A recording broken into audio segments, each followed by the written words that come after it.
أما بعد فأعوذ بالله من الشيطان الرجيم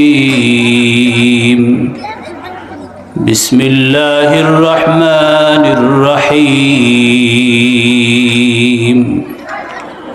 وقضى ربك ألا تعبدوا إلا إياه وبالوالدين إحسانا إما يبلغن عندك الكبر أحدهما أو كلاهما فلا تقل لهما أف ولا تنهرهما وقل لهما قولا كريما واخفض لهما جناح الذل من الرحمة وقل رب ارحمهما كما ربياني صغيرا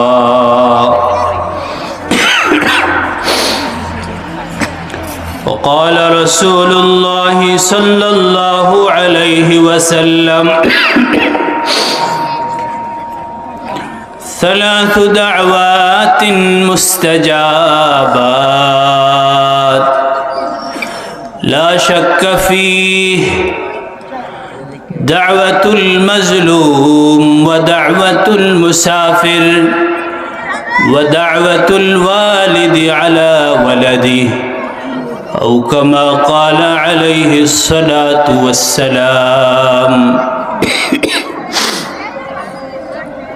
اللهم صل على محمد وعلى آل محمد كما صليت على إبراهيم وعلى آل إبراهيم إنك حميد مجيد اللهم بارك على محمد وعلى آل محمد كما باركت على إبراهيم وعلى آل إبراهيم إنك حميد مجيد سبحانك لا علم لنا إلا ما علمتنا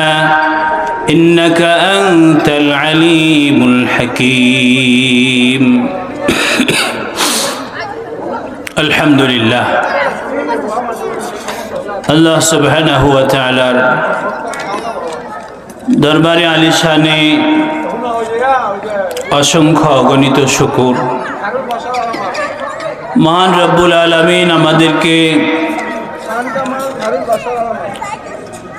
পবিত্র শাবান মাসে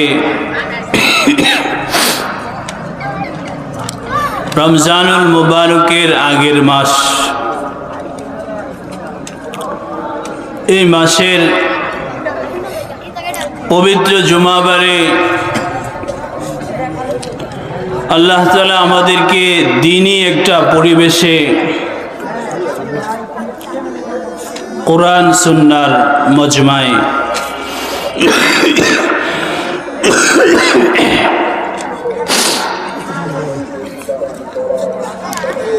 যেখানে আল্লাহ এবং তার রাসূলের আলোচনা হবে, এই মজমায় আল্লাহ তাআলা আমাদের আসার সুযোগ করে দিয়েছেন। দিল থেকে শুকরগুজার হই আলহামদুলিল্লাহ। প্রিয় হাজিরিন, যেখানে আল্লাহ এবং তার রাসূলের আলোচনা হয়, এই মজমাটার নাম রাসূল করিম সাল্লাল্লাহু আলাইহি ওয়াসাল্লাম দিয়েছেন মাজালিসুর রাহমা, রহমত বর্ষিত হওয়ার মজলিস, যেখানে অঝর ধারায় আল্লাহ পাকের রহমত বর্ষিত হয়। কাজেই এই নিয়ামতের শুকরিয়া আদায় করা, মহল্লাবাসী শুকরিয়া আদায় করবে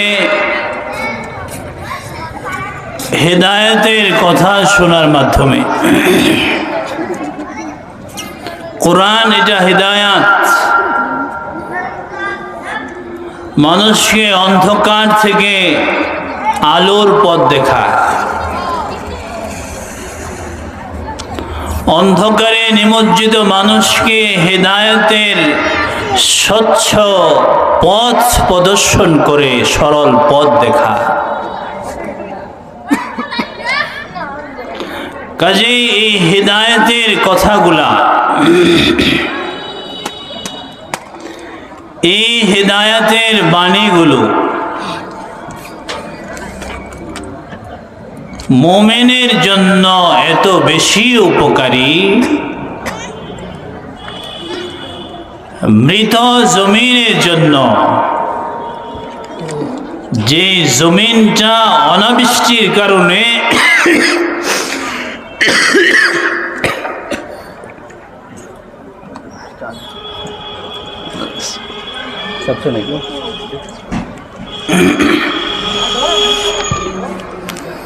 অনাবৃষ্টির কারণে যখন জমিন ফেটে চৌচির হয়ে যায়, তখন ওই জমিনের জন্য যেরকম ভাবে বৃষ্টি এটার প্রাণ ফিরিয়ে দেয়, উৎপাদন ক্ষমতা সৃষ্টি করিয়ে দেয়, ঠিক এরকম ভাবে কোরআনের কথা, সুন্নাহর কথা মুমিনের ঈমানের জন্য, তার দিলের জন্য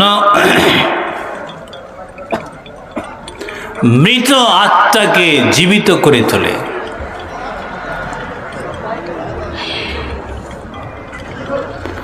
সাহাবায়ে আজমাইন রিদওয়ানুল্লাহি তাআলা আলাইহিম আজমাইন, যারা রাসূলে পাক সাল্লাল্লাহু আলাইহি ওয়াসাল্লামের বিরোধিতায় সর্বদাই লেগেছিল, কিন্তু আল্লাহর রাসূলের সংস্পর্শে এসে কোরআনের নূরে এরা এত নূরান্বিত হয়েছে, তাদের অন্তরাত্মা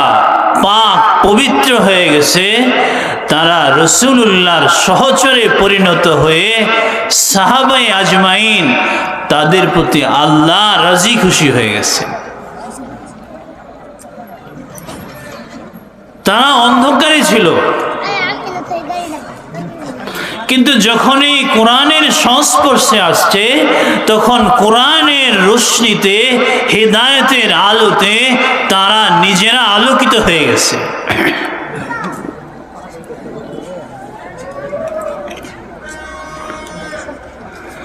আজও এই হেদায়েতের কোরআন আমাদের সম্মুখে আছে।